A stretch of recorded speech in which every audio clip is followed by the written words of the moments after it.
नमस्ते मित्रांनो, प्रेमाची गोष्ट या मालिकेच्या 9 ऑगस्टच्या होणाऱ्या महा एपिसोडच्या भागामध्ये मित्रांनो आपल्याला असं पाहायला मिळणार आहे की आता मुक्ता आता विचारच करीत असते की आता सागरला तिच्या मनातलं सर्व काही तिने सांगून टाकावं. आता ती मनामध्ये बोलत असते की सागर, माझं तुमच्यावर खूप प्रेम आहे आणि मी तुमच्यावर खूप प्रेम करते. आणि ती म्हणते की आज मी तुम्हाला माझ्या मनामध्ये जे काही सुरू आहे ते सर्व काही मी तुम्हाला सांगून टाकणार आणि आय लव्ह यू सागर. आता असं आता मुक्ता बोलत असते आणि ती आता सागरच्या फोटोकडे बघून हे सर्व काही बोलत असते.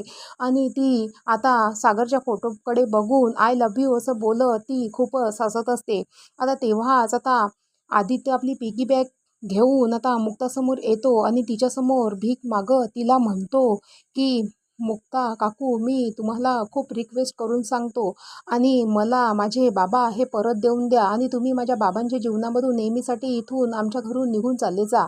असं आता मग आदित्य आता मुक्ताला म्हणतो आणि तो पुन्हा म्हणतो की मी हे माझं पिगी बॅग आहे आणि तुम्हाला लागले तेवढे हे पैसे घ्या आणि तुम्ही इथून माझ्या बाबांच्या जीवनातून चालले जा. असं म्हणून आता इकडे मुक्ताला खूप मोठा धक्काच लागतो, असं आता आदित्यने आता तिला म्हटलेलं असल्यामुळे.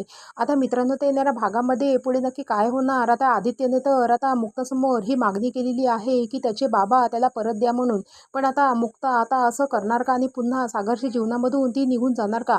हे पाहणं आता रंजकच असणार आहे की पुन्हा आता मुक्ता आता सागरला आपल्या मनातली गोष्ट सांगणार, हे सुद्धा पाहणं आता रंजक असणार आहे. तर बघत राहा प्रेमाची गोष्ट आणि व्हिडिओ आवडला असेल तर लाईक करा. थँक्यू.